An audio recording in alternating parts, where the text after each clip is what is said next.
오늘 창세기 2장 7절 말씀이고요. 계속해서 창세기 강해를 하게 됩니다. 오늘은 살아있는 혼, 7절 말씀이 살아있는 혼이 되었다라고 말씀합니다. 사람에게는 영, 혼, 몸이 있듯이 이제 이 세 가지 삼위일체, 하나님도 삼위일체잖아요. 이제 그런 부분을 좀 말씀드리려고 합니다. 앞에 이제 6절 말씀에 보면 단지 안개만 땅에서 올라와 지면을 적셨더라. 이제 하나님께서 이제 창조 사람을 만드신 그 과정을 우리 지난 시간에 쭉 살펴봤잖아요. 왜 이제 안개가 올라왔느냐? 이미 물로 심판을 받았었기 때문에 당장 비를 내릴 필요가 없었다. 이제 그런 얘기를 했었죠. 오늘 이 7절 말씀은 물론 이제 4절부터 전체 또 사람에 대한 이야기인데요. 사람의 그 정체성, 사람의 그 본질, 사람의 안에 있는 어떤 자아, 이런 것이 무엇인지를 말씀해 주시는 구절이다라는 것을 알 수가 있습니다. 그래서 사람들은 우리가 여기서 생각해 보면 우리는 성경적으로 생각하면 답이 확실하게 나오잖아요. 근데 세상 사람들은 사람이 누구다라고 이제 말들을 자기 생각대로 많이 지어서 이야기하지 않습니까? 그래서 사람들은 사람이 누구고 또 무엇인지 알고자 얼마나 연구합니까? 탐구합니까? 우리가 알다시피 철학과에 들어가 보면 이런 문제를 많이 주제를 내놓죠. 그 핵심 주제가 인간이란 무엇인가? 그런 내용을 많이 다루고 있습니다. 사람이 만든 종교는 사람에 대해서 이런저런 말을 하지만은 아무런 답을 줄 수가 없죠. 사람이 만든 종교는 알 수가 없습니다. 하나님께서 사람을 만드셨어요? 안 만드셨어요?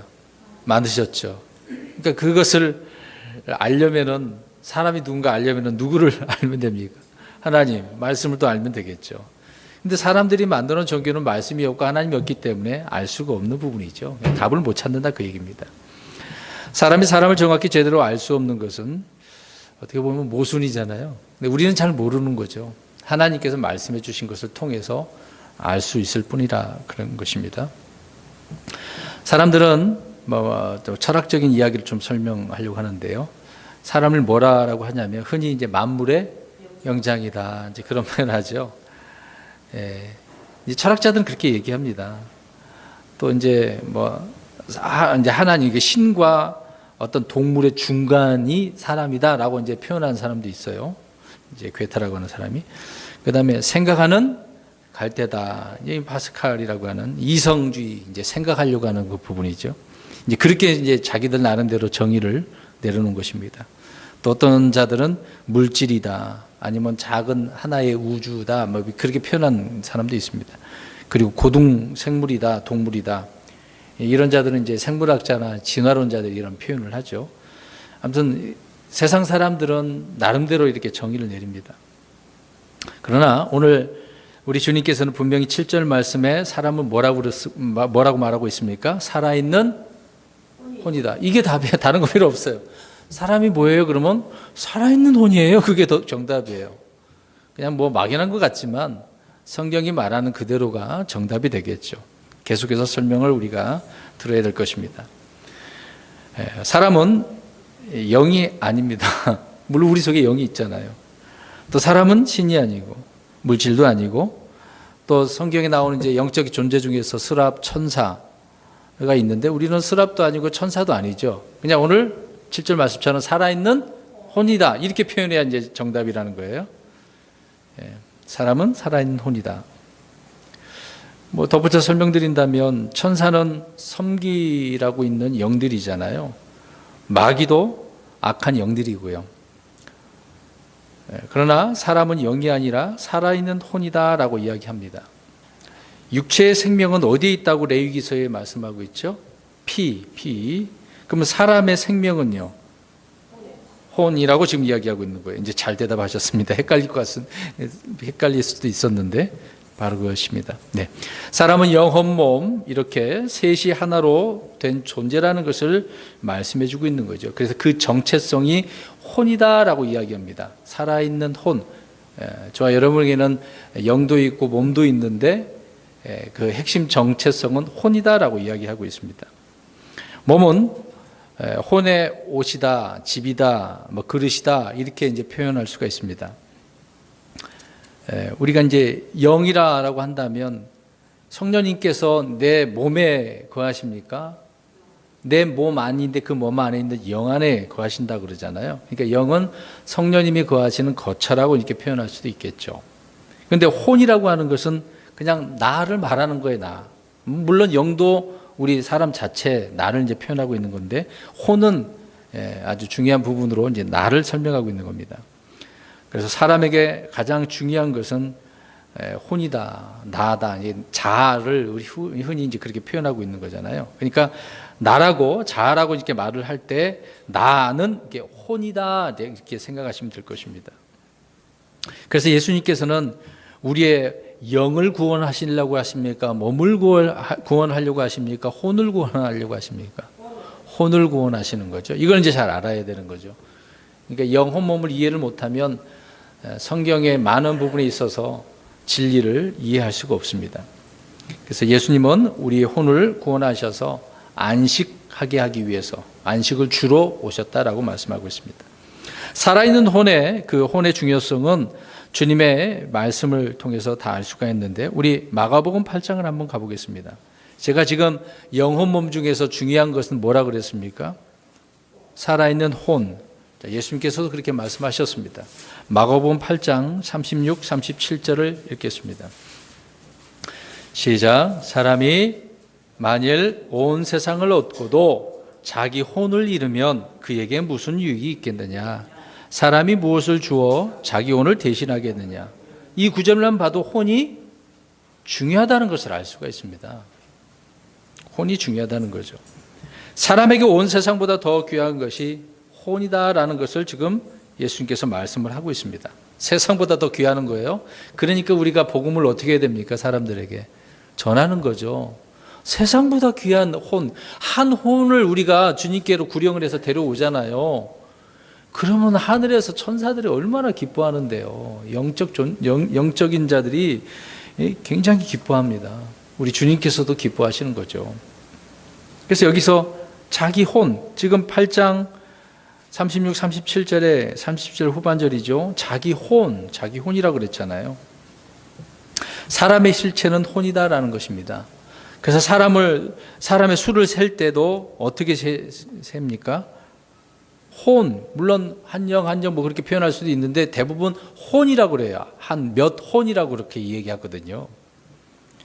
우리말로 이제 몇 명 그렇게라고 부르지만은 주님은 몇 혼이다 그렇게 나와 있습니다. 그래서 우리가 이런 것도 잘 구분하고 있어서 이거를 잘 나눠야 되는 부분이라는 것을 알 수가 있습니다. 하나님께서 어리석은 부자를 향해서 이렇게 말합니다. 주님께서요. 너 어리석은 자여 이 밤에 내게서 무엇을 요구한다 그랬어요? 내 혼을, 영이라고 안 했습니다. 몸이라고 안 했습니다. 혼이라고 그랬어요. 주님의 주된 관심은 바로 언제나 사람의 뭐에 있다는 겁니까? 혼에 있다는 거죠. 몸은 죽어서 어디로 돌아간다고 우리는 알고, 그렇죠. 땅으로, 흙으로 돌아가는 것이 전부잖아요. 그러면 혼은 주를 믿지 않으면 어디로 갑니까? 지옥이죠. 멸망당하기 때문에요. 멸망당한다고 해서 소멸되는 게 아닙니다. 계속해서 있어요. 그냥 죽어서 혼이 지옥에 가는 거죠. 그 혼도 살아있는 혼이기 때문에요. 그래서 그 살아있는 혼 부자도 지옥에 갔습니다마는 다 느끼잖아요. 볼 수 있고 말할 수 있고 느낄 수 있어요. 이게 이 혀에다가 물을 좀 찍어달라고 하지 않습니까?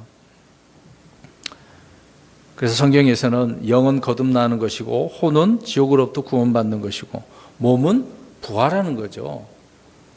믿는 자도 안 믿는 자도 다 부활합니다. 부활은 몸을 말하는 것이고 이것이 주님의 복음의 말씀인 거죠. 더 자세히 우리가 보겠습니다. 오늘 다시 7절을 보십시오. 주 하나님께서 땅에 흙으로 사람을 지으시고 생명의 숨을 그의 콧구멍에 불어넣으시니 사람이 살아있는 혼이 되니라. 지금 몇 가지가 나와 있어요. 사람의 그 구조가. 세 가지죠. 흙, 몸이 있죠. 숨은 영을 말하는 거고요. 혼은 우리 자아, 우리 모든 정체성을 말하고 있습니다. 이렇게 셋이 한 사람을 이루고 있는 거죠. 하나죠. 하나님도 삼위일체지 않았습니까? 하나님은 한 분이신데 하나이시잖아요. 근데 셋으로 되어져 있다고 말씀하고 있습니다.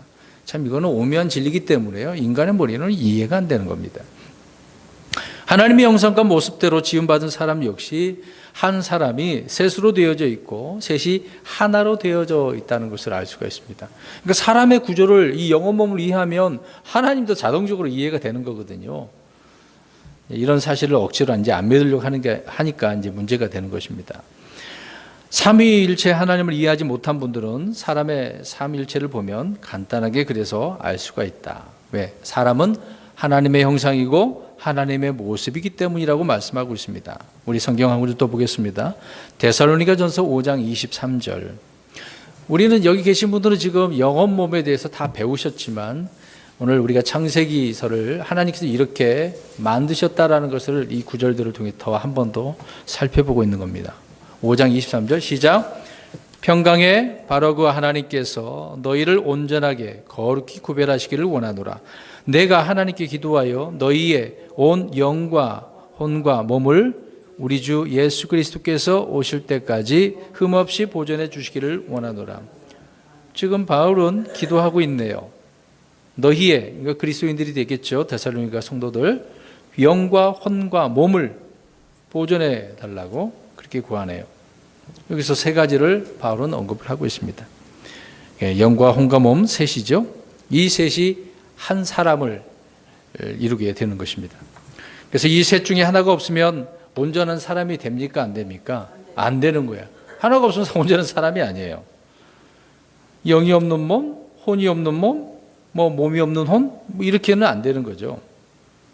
온전한 사람이 될 수가 없습니다. 셋이 모두 다 있어야 하나가 되어지는 거죠. 몸이 죽었다고 해서 혼이 없어지거나 죽는 것은 아닙니다. 계속해서 혼이 있어요. 이런 점에서 혼에 뭐 수면설, 멸절설이라고 그렇게 주장하는 이단들이 있어요. 참 이것도 남의 교리이지만 맞지도 않는 부분이거든요.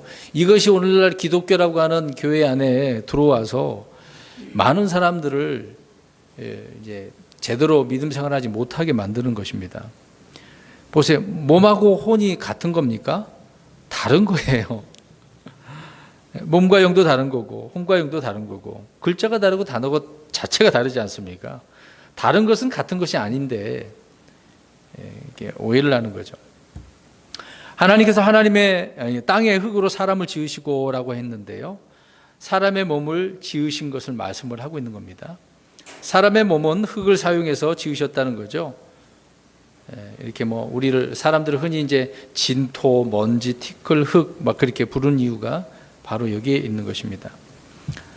우리 성경 구절을 좀 세 구절을 또 찾아서 보아야 될 것 같습니다. 욥기서 10장 9절 가서 보십시오. 하나님께서는 자신을 토기장이라고 말씀을 비유로 이제 설명하고 있는데요. 그것은 땅의 흙으로 사람을 지으셨기 때문에 창조하셨기 때문인 거죠. 욥기서 10장 9절입니다. 시작. 간청하오니 기억하옵소서. 주께서 나를 진흙으로 만드셨거늘 다시 흙으로 데려가시려 하시나이까. 자, 뭐라고 표현합니까? 하나님께서 진흙으로 흙으로 만들었다고. 또 욥기서 34장 15절 보십시오. 34장 15절. 육신은 죽어서 흙으로 돌아가는 겁니다. 읽어봅니다. 시작. 모든 육체가 함께 멸망하며 사람은 다시 흙으로 돌아가리라. 그 다음에 전도서 3장 20절 보십시오. 그러니까 성경에 이렇게 기록을 하고 있다는 겁니다. 3장 20절, 전도서 3장 20절, 3장 20절, 시작. 모두가 한 곳으로 가나니 모두가 흙에서 나와 모두가 다시 흙으로 돌아가거니와. 솔로몬이 또 이렇게 언급을 하고 있습니다. 몸에 대한 이야기잖아요. 그러니까 몸의 재료가 뭡니까? 흙이죠. 그래서 우리는 질그릇이라고 이제 불려지는 것입니다. 이 질그릇이 쉽게 깨어지지 않습니까? 거기에다가 우리가 그 질그릇 안에 보배를 담고 있는 거예요. 이런 몸 안에. 하나님께서 금이나 어떤 쇠, 구리, 이런 것으로 사람을 만드는 것이 아니라 흙으로 만들었다고 이야기합니다. 왜 이런 표현을 할까요? 땅에서 난 모든 것들을 사람이 어떻게 하기 위해서 앞에서 우리 살펴봤잖아요. 사람을 만든 목적이 무엇이었습니까? 다스리고 지배하도록 땅을 다스리라고 그랬잖아요. 땅에서 난 사람은 땅에 속하는 거죠. 고린도전서 15장 47절에 첫사람은 땅에서 나서 땅에 속하거니와, 아담이 땅에서 난 거잖아요. 땅에 속했다고 이야기합니다. 자, 이것도 이제 우리가 구분을 줘야 됩니다. 자, 보세요. 아담은 하늘을 보며 살아야 됩니까? 땅을 보며 살아야 되겠습니까? 잘 대답하셔야 돼요. 그렇죠. 땅을 보고 살아야 돼요. 물론 이제 하나님을 믿는 것이지만 그 얘기는 지금 땅이에요. 땅이에요. 하나님께서 처음 사람에게 주신 것은 하늘이 아니라 땅이라고 말씀을 하고 있습니다. 사람은 땅에서 나서 땅에서 살고 땅에서 난 것을 먹고 땅을 지배하는 그런 존재로 지음을 받았죠. 근데 이제 우리 그리스도인들, 거듭난 그리스도인들은 그러면 어떻게? 그렇죠. 우리는 땅이 아니라 하늘을 바라보며 살도록 지음받은 새로운 창조물이에요. 이게 다른 거예요. 그러니까 그리스도인이 되면 특혜가 얼마나 많은지 몰라요. 우리는 그리스도인들은 그래서 이 땅의 것을 목표로 해서 사는 게 아니거든요. 우리 그리스도인들은 땅에 있는 것에 애정을 두지 말고 그래서 하늘에 있는 본향을 바라보며 살아가야 된다. 그렇게 말씀하고 있습니다. 첫사람 아담은 땅에서 났지만 마지막 아담이신 예수님은 하늘에서 나셨기 때문에, 그래서 땅의 흙에서 취한 우리의 몸은 이 땅에 우리가 남겨두고 저 하늘에 속한 몸, 영적인 몸, 영광스러운 몸, 썩지 않는 몸을 우리가 앞으로 입게 될 것입니다. 우리의 몸이 이런 육신의 몸이 변화되는 거죠. 그래서 우리 그리스도인들의 몸은 모두 부활하신 예수 그리스도와 동일한 그런 형상과 모습이 되어진다고 하는 거죠. 그래서 우리 그리스도인들은 새로운 창조물입니다. 그래서 우리는 이 땅의 상급이 아니라 하늘에서 주시는 상급과 유업, 또 유업 그 본향, 거처가, 새 예루살렘 거처가 있지 않습니까? 처소가 있잖아요. 모두 그게 어디에 있는 겁니까? 하늘에 있는 거예요. 그러니까 저와 여러분들의 시민권은 어디에 있습니까? 예, 하늘에 있는 거예요. 지금 대한민국의 시민권은 있지만 하늘의 시민권 믿는 순간 이 시민권이 있는 거예요. 그러니까 이 시민권을 이미 우리는 받았기 때문에 이것이 있는 자들은 다 새 예루살렘 도시에서 살게 되어지는 거죠. 네. 그러나 땅에서 난 사람의 것들은 정말 특히 유대인들은 육신의 것으로 추구하며 살아가야 되겠죠. 우리는 하늘의 시민권자이고 하늘에 속한 자들입니다. 땅에서 난 사람의 형상을 입은 것처럼 장차 하늘에서 나신 분의 형상을 그래서 입게 되는 거죠. 그 다음에 이제 그러면 영혼 몸에 대해서 우리가 이제 생각을 해 보려고 합니다. 7절 말씀에 있는 것처럼 생명의 숨을 그의 콧구멍에 불어 넣으시니라고 되어져 있네요. 자, 숨을 불어 넣었다라는 것을 우리가 어떻게 뭘 불어 넣어 준 거죠? 영을 불어 넣어 주신 거예요. 코에다가 숨을 후 이렇게 불어줬는데 우리 안에 그 사람이 이제 영이 들어오게 된 거죠. 자, 우리가 이제 입으로도 숨을 쉬지만 코로 숨을 쉬는 것은 이제 기본 아니겠습니까? 하나님은 사람의 입이 아니라 콧구멍에다가 생명의 숨을 불어 넣어 주셨습니다. 우리 이사야 2장 22절 보시면 찾지는 마세요. 그의 숨은 그의 콧구멍에 있나니. 자, 숨은 어디에 있대요? 예, 이렇게 우리가 쉬지 않습니까? 입으로 쉬지만은 왜? 그 콧구멍에다 하나님께서 뭘 하셨기 때문에 불어 넣으셨기 때문에. 그래서 생명의 숨 그러면 이제 영 그렇게 이야기하죠. 그러니까 숨, 바람, 영 이건 같은 어원입니다. 원래 한 단어에서 이렇게 표현이 되어지는 것입니다. 그래서 하나님께서 흙으로 사람을 만드시고 이런 생명의 숨을 불어 넣으심으로 사람 속에 사람의 영을 이렇게 지으셨다라고 이야기합니다. 그 구절을 보겠습니다. 스가랴 12장 1절입니다. 자, 이렇게 이렇게 불어 넣으셨는데 그 영을 사람 속에다가 지으셨다라고 표현합니다. 스가랴 12장 1절 중반절부터 보겠습니다. 주 곧 하늘을 시작.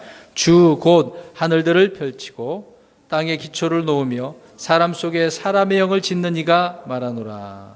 스가랴 12장 1절에 사람 속에 사람의 영을 어떻게 해요? 짓는 하나님이시죠. 그래서 이로써 사람은 몸과 더불어서 영을 지닌 존재가 되었다라고 말씀하고 있습니다. 그리고 영이신 하나님과 그래서 교조할 수가 있는 거예요. 왜? 그 영을 누가 주셨기 때문에. 하나님께 주신 그 영을 가지고 우리가 하나님과 교제를 하는 거예요. 영으로. 자, 그 부분을 또 우리 성경 보겠습니다. 이사야 42장 5절입니다.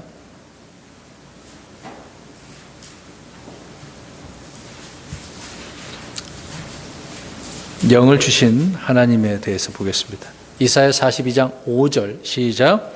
하늘들을 창조하여 펼치고 땅과 땅에서 나오는 것을 펴며 땅 위에 백성에게 숨을 주시고 그 안에서 걷는 자들에게 영을 주는 하나님 곧 주가 이같이 말하노라. 네, 영을 주는 하나님. 성경은 이렇게 하나님께서 영을 우리에게 주셨다, 지으셨다라고 말씀하고 있습니다. 몇 번의 그 성경 구절을 제가 불러드리면서 말씀을 드리려고 합니다. 잠언서 20장 27절에 보면 사람의 영은 주의 등잔불이래요. 자, 이제 왜 이런 표현을 하는지 우리가 이해를 해야 됩니다. 자, 영의 역할이 그러면 무엇이라고 그랬습니까? 등잔불이에요, 등잔불. 등잔불은 무엇을 의미하죠? 불을 이야기하면은 밝히는 거잖아요. 그렇죠. 그러니까 내 영이 나의 모든 것을 밝힌다는 거죠. 하나님께서 주신 그 영을 통해서. 그 다음에 잠언서 18장 14절에 가서 보면 사람의 영은 그의 병약함을 지탱한다라고 말씀하고 있습니다. 그럼 아까 이제 제가 기도 얘기에서 좀 언급을 했는데요. 육신이 병든다라고 할 때 먼저 뭐가 문제가 생기는지 아십니까? 영이죠, 영이. 영이 올바라야 우리 육신도 건강하다는 것을 알 수가 있습니다. 그러니까 우리가 그리스도인들은 이것을 깨달아야 돼. 모를 때는 아파. 그냥 병원에 가면 되지 뭐. 수술하면 되지 뭐. 이렇게 생각을 해요.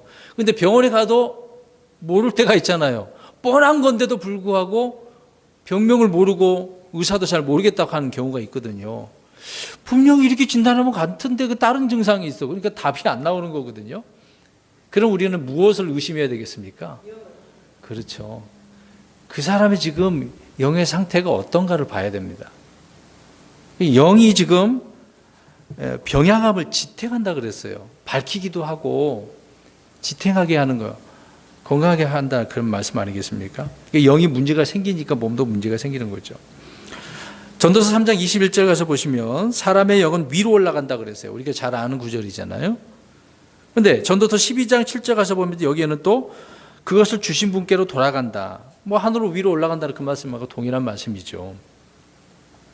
영이 이제 중요한 부분이죠. 이것도 또 고린도전서 2장 11절 상반절에 보면은요, 사람의 영은 사람 속에 있는 것을 안다라 그랬어요.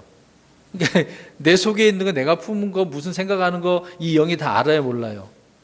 안다는 얘기예요. 그러면 영이 하나님과 교제하니까 우리 그리스도인들은 이제 영이 다시 태어났잖아요. 새로운 창조물이 되었고.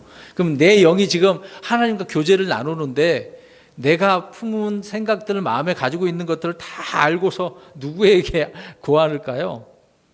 하나님께 고하는 거예요. 나는 지금 생각 없으니까 안 한다고 생각하죠. 아니거든요. 내 영은 하나님과 늘 이렇게 교제하는 상태예요. 내가 몰라서 그렇지. 그것을 다 알고 있다. 그래서 영은 혼과 마찬가지로 지정의를 다 가지고 있는 거예요. 그러니까 영도 나고 혼도 나고 내 몸도 나거든요. 다 의식을 하는 겁니다. 사람은 누구나 그래서 영을 지니고 있는 거죠. 영이 없는 몸은 죽은 거라고 그랬습니다. 하나님께서 생명의 숨을 불어 넣었듯이 그리스도인들 안에는 성령을 통해서 새로운 영, 거듭난 영, 변화된 영을 창조하시는 거죠. 그게 이제 새로운 창조물. 이것도 다른 한자로 표현은 그냥 재창조라는 거잖아요. 그러니까 이런 부분도 하나님께 새롭게 하셨으니까 다시 창조하신 거니까 재창조죠. 성도들의 영은 그래서 거듭난 영, 새로운 영, 새롭게 창조된 영이라고 이렇게 표현하고 있는 겁니다. 고린도후서 5장 17절에도 우리가 아는 구절이죠. 새로운 창조물이라고. 그러므로 우리는 영적인 사람, 영에 속한 사람이 되어야 되는 것 아니겠습니까? 그래서 늘 우리가 서로 이제 교제를 나눈 부분이지만 어떤 성도님은 육신적인 이야기만 많이 해요. 정말 구원받은 사람이라고 한다면 그러지 말아야 되는데 구원받고 나서도 여전히 육신적인 사람이 있어요. 근데 우리는 영적인 사람이 됩니다. 영적인 생각을 해야 되고 하늘에 있는 생각을 해야 되고 그렇게 되어야 이제 마땅한데 그렇지 않은 부분이 많죠. 하나님께서 자신의 이제 말씀으로 우리를 낳으셨다고 하는 거잖아요. 다시 태어나게 하셨다 그 얘기입니다. 그러니까 주님은 성령을 통해서 우리의 영을 거듭나게 하셨다는 것이죠. 그래서 우리는 우리의 영을 새롭게 하고 조심하고 주의해야 된다라고 말씀을 하고 있는 겁니다. 우리 사람의 영은 말씀을 통해 성령님을 통해서 반드시 그래서 다시 태어나야만 했던 거죠. 불신자들은 지금 그렇게 다시 태어나야만 하는 거고 우리는 다시 태어났기 때문에 늘 건전한 생각을 가지고 하나님을 섬기는 겁니다. 우리 고린도전서 6장 17절 가서 보겠습니다. 그러니까 우리의 영은요 주님과 합해져야 되는 거죠. 우리가 이제 구원 받았을 때 이렇게 합해지는 겁니다. 고린도전서 6장 17절, 6장 17절. 그러니까 구절을 말씀드리면 숫자만 기억하면 돼요. 성경을 한 번 들었기 때문에 빨리 이해가 되는데 숫자만 생각하면 됩니다. 6장 17절 시작. 그러나 주와 결합하는 자는 한 영이니라. 저희 여러분들이 예수님을 믿음으로 내 안에 주님이 성령님이 들어오셔서 내 혼이 육신에 달라붙어 있는 것을 이제 수술하는 거죠. 떼어놓고 영과 달라붙게 되어지잖아요. 그럴 때 이제 성령님이 내 안에 들어오셨다. 우리 그리스도가 들어오셨다. 우리가 그래서 그리스도에게 잠긴다 그런 표현을 하는 거잖아요. 이제 영적 이제 침례죠. 이게 할례, 성령 침례 그렇게 표현하는 것입니다. 그건 한 번 이루어지는 거죠.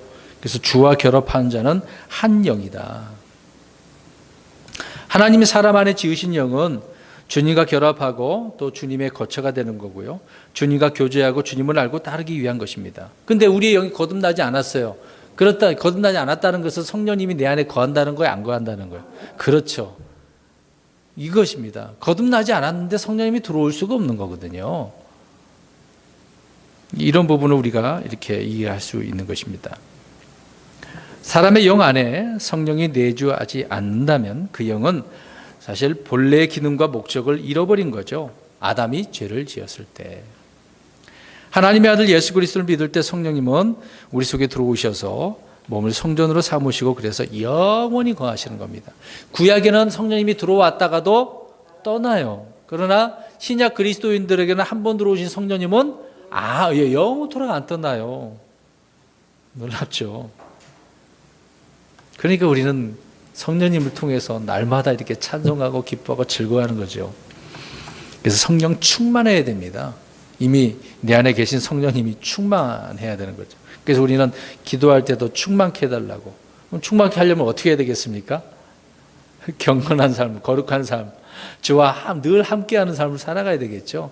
그러지 않고 육신적으로 살고 세상 사람이 하는 대로 다 하면은 성령님께서 근심하시잖아요. 충만하지 않으시죠. 내 안에 계신다. 물이 채워진 거 이런 표현이 아닙니다. 창세기를 보면서 우리는 과거의 창조 역사 이런 걸 기록만 보지 마시고 그리스도 안에 우리를 재창조하신 주님의 그 어떤 능력이나 섭리나 그 손길을 우리가 보아야 되는 것입니다. 그래서 이것을 이제 창세기 그러면 앞으로 한참 뛰어넘어서 신약의 그리스도를 통해서 어떻게 무엇을 또 다시 창조하셨는지를 우리가 봐야 된다 그 얘기죠. 그러니까 성경을 바라보는 관점이 정말로 중요합니다. 관점이 정말 중요한 거예요. 처음에 에어컨 끄겠습니다. 그 다음에 이제 몸에 대해서 또 우리가 생각해 보려고 합니다. 이제 영에 대해서 말씀드렸고요. 근데 이제 이 영은 하나님과 교제하는 거예요. 하나님과 관계를 유지하기 위해서는 이 영이 중요한 부분이다. 그것입니다. 자, 몸에 대해서 말씀드리려고 하는데 아담을 하나님께서 하나님의 형상으로 하나님의 모습대로 지었다고 하시는데요. 이런 것처럼 우리 모든 그리스도인들은 크리스천은 하나님의 형상, 하나님의 모습으로 창조된 사람들이죠. 하나님의 형상이란 무엇을 말하는 것일까요? 자, 우리 고린도후서 4장 4절에 보면은요, 하나님의 형상이신 그리스도라고 이렇게 말씀을 하고 있습니다. 자, 예수 그리스도는 누구의 형상이라고요? 하나님. 그래서 골로새서 1장 15절에도 보면은 그분께서는 보이지 아니하는 하나님의 형상이요 모든 창조물의 처음 난 자이시다라고 말씀하고 있습니다. 하나님은 보이지 아니하는 분이시다. 예수님은 보이지 않는 하나님의 형상이다. 예수님을 보면 누구를 본 거라고요? 하나님.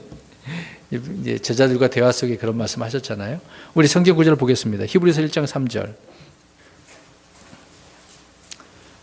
그러니까 예수님을 우리가 믿으면 하나님이 어떤 분이고 어떻게 어떤 모습을 하고 계셨는가를 알 수가 있습니다.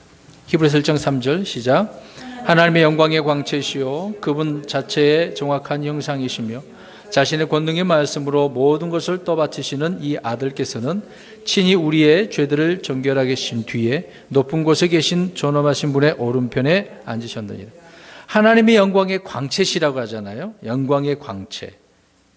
그대로 비춰지는 거죠. 그분 자체의 정확한 형상이다. 하나님은 우리가 눈으로 볼 수 있습니까? 없습니까? 없어요. 볼 수 없는데 볼 수 있도록 어떻게 하셨어요? 예수님을 이 땅에 보내주신 거잖아요. 이스라엘 백성들이 다 봤지 않습니까? 우리는 지금 성경을 통해서 아는 거고요. 믿음으로.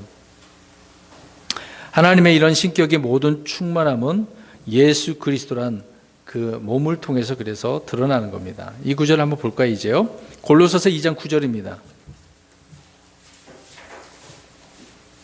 그러면 예수님이 하나님의 형상이고 이제 그것이 다 이제 광채로 드러나는데 그 예수님이 우리 안에 다 계시네요? 그럼 어떻게 해야 되겠습니까? 골로새 2장 9절에 시작. 그분 안에는 하나님의 신격의 모든 충만함이 몸으로 거하고, 자, 몸으로 거한대요. 그러면 우리가 그리스도의 몸 그러면 누구를 이야기해요? 그렇죠. 교회 믿는 사람을 말하는 거죠. 그리스도인들을 말하는 겁니다. 그래서 예수님을 본 자는 아버지를 본 것이고요. 아버지를 보려면 예수님 보면 되는 거고. 뭐 쉬운 예로 우리 지금 제가 이제 옷을 입고 있잖아요. 이 옷이 제 몸의 그냥 하나의 형상이라고 생각하시면 되겠습니다. 근데 우리 이제 그 안으로 들어가 이 몸은 혼의 형상이라고 생각하면 되잖아요. 겉을 그렇게 형상이라고 합니다. 몸은 혼을 덮고 있는 옷이고 집이라는 거죠. 몸은 보이지 않는 혼의 정확한 형상을 이야기해 주고 있습니다. 그냥 쉽게 우리가 이해하면 그렇다는 거죠. 그러니까 하나님은 혼에 해당하는 것이라고 예전에 제가 언급하지 않았습니까? 예수 그리스도는 몸에 해당하는 거고 예수님 몸이라고 그랬잖아요.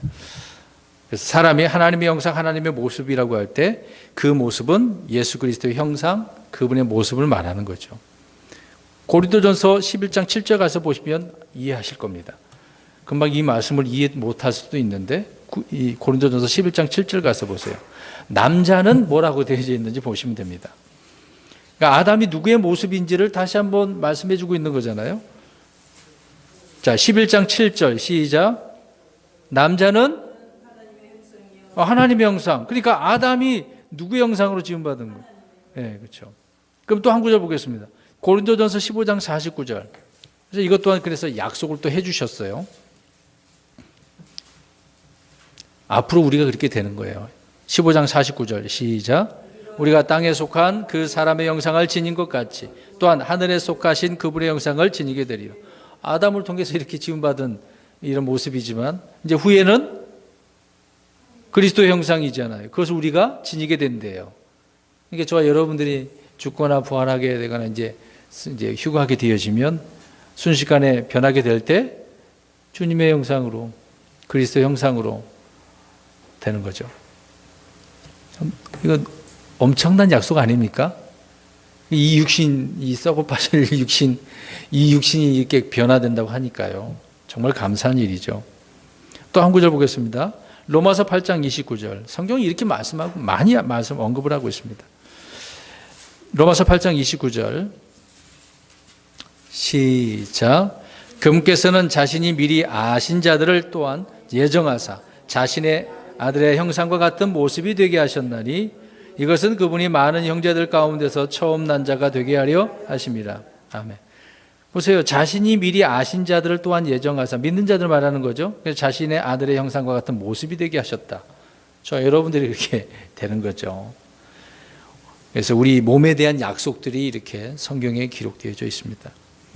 생명의 숨을 불어넣으신 주님께서 우리 안에 이미 이렇게 새 사람을 창조하신 거죠. 골로새서 3장 10절에 새 사람을 입었는데 이 새 사람은 그를 창조한 신분의 형상을 따라 지식에서 새로워진 자니라. 우리의 영은 이미 새롭게 된 거죠. 물론 믿는 자들입니다. 믿지 않는 자들 새롭게 안 된 것이죠. 마지막으로 혼에 대한 얘기입니다. 오늘 7절에 창세기 2장 7절에 사람이 살아있는 혼이 되었다라고 말씀합니다. 자, 이것은 우리 킹제임스 성경만이 언급을 하고 있습니다. 다른 역본들은 이렇게 안 되어 있습니다. 우리 한국에 우리가 옛날에 보던 개역 성경에는 생령이 된지라라고 되어 있습니다.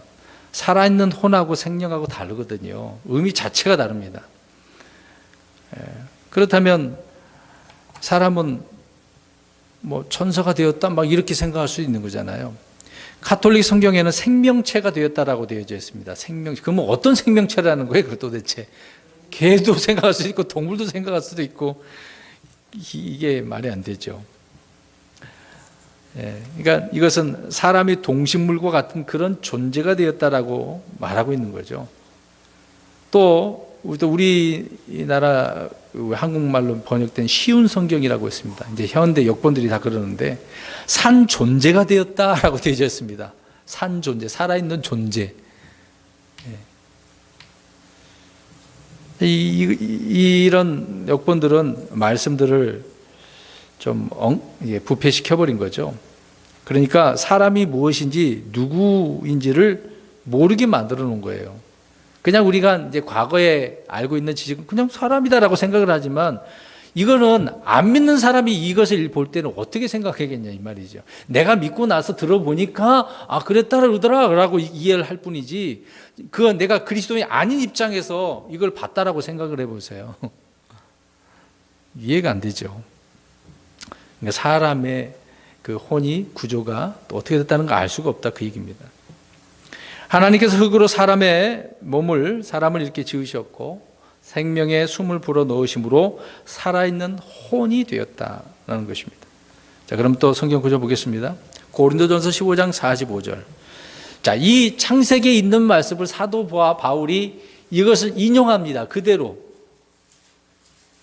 그러니까 앞에 창세기에 있는 말을 안 믿는 그 다른 단어로 바꿔버린 것을 고린도전서도 제가 확인해 봤거든요. 이것도 똑같이 그렇게 해놨더라고요. 15장 45절입니다. 시작. 그러므로 기록된 바 첫사람 아담은 살아있는 혼이 되었더라 함과 같이 마지막 아담은 살려주는 영이 되었다. 예. 첫사람 아담은 살아있는 혼, 바울이 언급한 거예요. 창세기서를요. 기록된 바라고 하잖아요. 창세기에 기록된 말씀을 인용한 것입니다. 그래서 바울은 첫사람 아담은 살아있는 혼이 되었다라고 말하고 있습니다. 그래서 성경이 중요한 거죠. 살아있는 혼이란 무엇이겠습니까? 우리 저번 주에 나눠드린 거 가져오셨나요? 이걸 한번 더 보셔야 되는 건데. 마지막 끝장은 그렇게 되어 있고 구조가 이렇게 되어 있었습니다. 영, 혼, 몸이 있는데 이 혼, 상상, 양심, 기억, 이성, 애정 이렇게 표현해놨네요. 이거는 나를 인식하는 거예요. 의식하는 거죠. 영은 하나님을 의식한다라고 한다면 혼은 누구를 의식한다고요? 자기 자신. 그래서 내 감정적인 거, 내가 기억하는 거, 어떤 애정을 갖는 거, 사랑하는 그런 마음들 이런 것들을 뭐가 인식한다고요? 의식한다고요? 혼이. 내 몸은 아닙니다. 혼이 의식을 하는 거죠. 하나님은 사람 속에 이렇게 혼을 만드셨다라고 이야기합니다. 여러 구절을 찾아봤죠. 예레미야 38장 16절에도 이 말씀을 하고 있습니다. 그래서 혼은 몸과 영을 이렇게 연결해 주는 거예요. 중간에서 이 그림을 보듯이 중간에서. 그러니까 혼이 몸에 붙어 있냐, 영에 붙어 있느냐, 이 이제 중요한 부분이 되겠죠. 혼을 통해서 그래서 영과 육은 교통할 수가 있습니다. 그래서 우리가 왜 이렇게 이 말씀을 우리가 이해해야 되냐면 갈라디아서를 보면은요, 육신과 성령님하고 이렇게 어때요? 다퉈요, 안 다퉈요? 싸웁니까, 안 싸웁니까? 육신의 소욕과 성령의 소욕이라고 나와요. 그렇죠. 그러니까 이 중간에서 지금 혼이 연기를 잘 해줘야 되겠죠. 이 연기를 못하면 맨날 싸우는 거죠. 본래 몸의 이 욕구, 육신의 정욕이 되겠죠. 영적 욕망은 원래는 모순되지 않았습니다. 그런데 언제 이렇게 돼버렸습니까? 죄로 말미암아. 죄로 말미암아. 사람의 혼은 몸과 영에 서로 조화가 되는데 조화가 안 되고 싸우는 장소가 돼버렸습니다. 그래서 몸이 원하는 것과 내 안에 있는 영이 원하는 것이 서로 대적하며 다투는 거죠. 그래서 늘 갈등하고 분열되고 또 그럴 때 이제 혼은 초조하고 불안한 거예요. 영과 혼이 아니 영과 몸이 이렇게 막 다퉈요. 그럴 때 혼은 어떻다고요? 초조하고 불안하는 거예요. 왜? 그걸 아까 전에 이 기관 무엇을 의식한다 그랬어요? 나 자신, 자아를 의식한다. 그러니까 막 불안한 거예요. 괴롭고. 혼은 약해지고 낙담을 하고 낙심하는 거죠. 사람마다 육신이 원하는 것과 속사람이 원하는 것이 그래서 다른 겁니다. 마음이 원하는 것과 몸이 원하는 것이 달라요. 그래서 영, 혼, 육 이 세 가지가 이 질서와 조화가 있어야 되는데 그것이 아니라 분열을, 다툼을 일으키는 거죠. 지난 시간에 말씀드린 것처럼 로마서 7장 집에 가서 읽으셨나요? 읽었어야 되네. 안 읽으셨나? 읽으라고 말씀을 드렸는데요. 자, 그러면 눈으로 보겠습니다. 자, 7장 가서 보십시오. 사도 바울이 얼마나 이것 때문에 힘들었는지 보셔야 돼요. 전체를 율법에서 우리가 이제 벗어난 그 내용을 말씀을 하고 있고 8절 보세요. 7절부터 나오긴 하지만 이 죄가 들어와 가지고 욕정을 이루었고 뭐 죄가 됐고 그랬다. 이제 율법이 없었을 때는 살아 있었는데 이제 율법의 명령이 왔더니 죄가 살아나서 난 죽었다. 이런 표현을 하고 있어요. 그다음에 13절부터 쭉 보십시오. 영적인 문제 이제 서로 싸우고 치고받고 이제 싸우는 겁니다. 그래서 이제 18절 보세요. 내 안에 곧 내 육신 안에 선한 것이 거하지 않은 줄 내가 아노니 원하면 내게 있으나 선한 것 그것을 어떻게 행할지는 내가 찾지 못하느니라. 근데 19절에 와서 이는 내가 원하는 선은 내가 행하지 아니하고 도리어 내가 원치 아니하는 악을 곧 그것을 내가 행하기 때문이라. 몸과 영이 얼마나 이렇게 서로 다투고 있습니까? 속에서 막 악이 나오고 그런 내용들이 나오고 23절 그래서 지체들 안에서 다른 법이 내 생각의 법과 싸워 내 지체들 안에 있는 죄의 법으로 나를 사로잡아 하는 것을 내가 보는도다. 오 나는 비참한 사람이로다. 이 사망의 몸에서 내가 누가 나를 건져내랴. 얼마나 힘들었겠어요. 사도 바울도 위대한 사람이잖아요. 복음을 위해서 이렇게 일생도록 헌신한 사람이 희생한 사람이 자기 안을 돌아보니까 어때요? 몸과 영이 서로 어떻게 하고 있다는 거예요? 그렇죠. 전쟁과 싸움이 계속 이렇게 정욕들로부터 난다고 말씀합니다. 야고보서 4장 1절에 그러잖아요. 싸움은 어디에서 난다고 그랬어요? 정욕. 그게 정답입니다. 제가 말씀드렸던 거죠. 육신은 혼을 거슬러 대적을 하는 거라고 베드로전서 2장 11절에 말씀합니다. 뒷부분에 보니까 너희에게 내가 간청하노니 혼을 대적하여 싸우는 육체의 정욕들을 삼가라. 그러니까 육체의 정욕을 통해서 싸우는 거죠. 혼을 대적한다고 이야기하네요. 그러니까 혼을 대적하여 싸우는 육체의 정욕들이라고 하는 이 말은 누구나 공감하고 일상생활에서 늘 체험하죠. 괴롭게 하는 겁니다. 육신은 혼을 대적할 뿐만 아니라 또한 성령을 대적하고 거슬러 싸운다고 이야기합니다. 그 구절 보겠습니다. 갈라디아서 5장 17절. 갈라디아서 5장 17절입니다. 그래서 나는 날마다 죽노라. 그럴 수밖에 없죠. 5장 17절 시작. 육신은 성령을 대적하여 욕심을 부리고 성령은 육신을 대적하나니 이 둘이 서로 반대가 되므로 너희가 원하는 것들을 너희가 능히 하지 못하느니라. 아멘. 혼도 거슬르고 영도 거슬르고 이 육신의 일들이 얼마나 우리를 이렇게 부패하게 만드는지는 알 수 있겠죠. 육신은 죽기 전까지 죄의 활동을 그치지 않습니다. 우리가 사망하면 더 이상 죄에 안 짓겠죠. 죄 안 지으려면 어떻게 해야 된다고요? 죽는 거예요. 주님 앞에 빨리 가거나. 그렇습니다. 그래서 성령을 거역하고 대적하는 거죠. 중간에 이렇게 끼어가지고. 혼은 영과 육의 중간에 이렇게 그래서 끼어 있다. 그래서 우리는 선택해야 돼요. 이제 여기가 중요한 겁니다. 우리가 이 자아가, 이 혼이 선택을 잘해야 돼요. 그래서 영을 따라 살 것인가, 육신을 따라 살 것인가, 선택하고 결정하는 것이 그 몫이 뭐가 한다고요? 이 영혼 몸 중에서 혼이 하는 거예요. 혼이. 그러니까 자, 나를 의식하는 이 기관이라고 하는 혼이 선택을 잘해야 돼요. 막 육신적으로 뭘 하고 싶어. 그럼 이 혼을 어떻게 해야 돼요? 거절해. 안 돼. 내 영이 이걸 원치 않아. 성령님 통해서 거듭난 내 영은 이걸 원치 않아. 그래서 이 혼은 빨리 그것을 생각을 바꾸게 만들어야 되겠죠? 안 들으면 성경 읽거나 찬송을 하거나 기도를 하거나 그렇게 돼야 정상인 것입니다. 근데 이게 안 되면 이제 그냥 육신에 빠져서 살게 되어지는 거죠.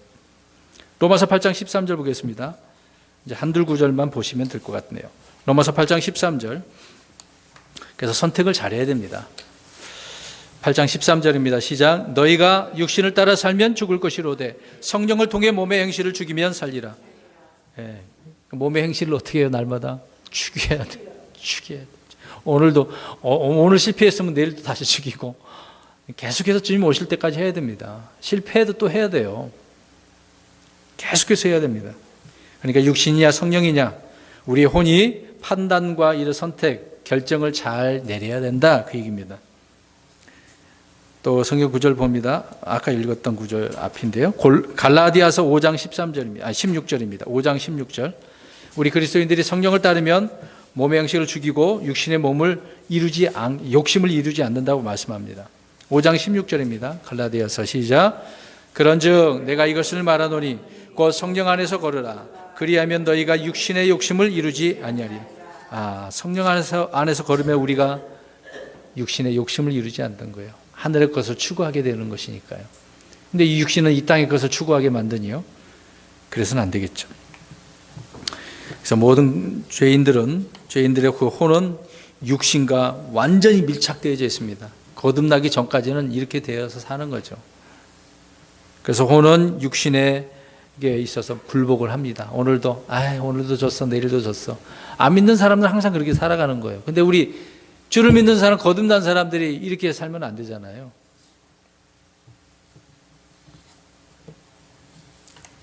이것이 죄 가운데 있는 사람들의 현실입니다. 그래서 육신적인 그리스도인들의 이 현실을 보는 거죠. 남 탓할 필요가 없으면 남을 볼 필요도 없고 나 자신만 보면 알잖아요. 죄송합니다. 몇 번 안 계시지만 오늘 어땠습니까? 하루 종일 이제 낮에 사셨는데 시간을 보며 살았는데 육신적이었습니까? 영적이었습니까? 말하기가 참 그렇죠. 물론 열심히 이제 직장 생활하고 사업하고 그러다 보면 일에 바쁘니까 많은 시간이 이렇게 흘러가는 부분이긴 하지만 그래도 우리는 영적인 저거 그러셨어요. 그래서 혼은 스스로 육신의 정욕을 제어해야 됩니다. 제어를 해야 돼요. 말씀을 다 가지고 이 자아가 제어를 해야 돼요. 하나님은 그리스도의 할례를 통해 성령님의 이제 침례 그렇게 표현하고 있죠. 할례를 통해 죄의 몸을 혼으로부터 분리해 주셨습니다. 몸에 붙어 있었는데 이 혼이 분리되어지게 된 거죠. 이것이 영적 할례, 그리스도의 할례라고 말하고 있는 것입니다. 그래서 죄의 몸을 벗겨주신 것이죠. 저와 여러분들에게 그래서 더 이상 죄에 대한 심판을 받지 않는 것입니다. 육신은 그리스도의 십자가로 말미암아 못 박혀야 되는 것이죠. 또 순간 말씀 생각났지만 그러면 이제 죄에 대한 심판이 없다고 하니까 그럼 날마다 죄를 짓는데 그 부분은 어떻게 된 겁니까? 그것은 우리가 이제 상급과 연결되어지는 거죠. 내가 거룩하니 너희도 거룩하라는 그 명령에 따라 우리가 육신을 삶을 이렇게 거룩하며 살아가야 되는 거죠. 근데 그렇지 못하면 생명을 잃거나 아니 징계를 받거나 생명을 잃거나 주님 앞에 가서 상급이 없어지는 것입니다. 이제 우리 그리스도인들은 그 문제가 남아 있는 거죠. 그래서 하나님이 만드신 사람은 살아있는 혼이 되었기 때문에 이제 자유의지를 가지고 사는 겁니다. 이게 오늘 2장 7절에 말씀하고 있는 거죠.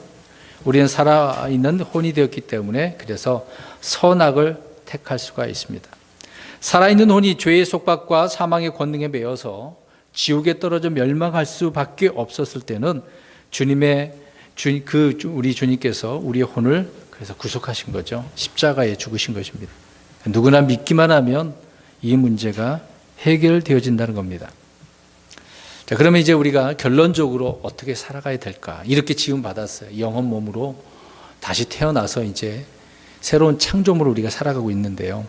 결론적으로 이제 우리의 혼은 성령을 따라 걸음으로써 육신의 지체들을 죽이고 몸의 행실을 다 죽일 수 있는 거죠. 그렇게 돼야 됩니다. 그래서 우리의 혼을 다해서 주님을 사랑하고 섬겨야 된다라는 것입니다. 처음에 사람을 만드신 대로 살아있는 혼이 자원해서 주님을 따르고 그렇게 섬기는 사람들이 그리스도인들인 거죠. 이제 억지로 하면 안 됩니다. 교회에 무엇을 하든지 간에 우리가 자유롭게 자원해서 해야 됩니다.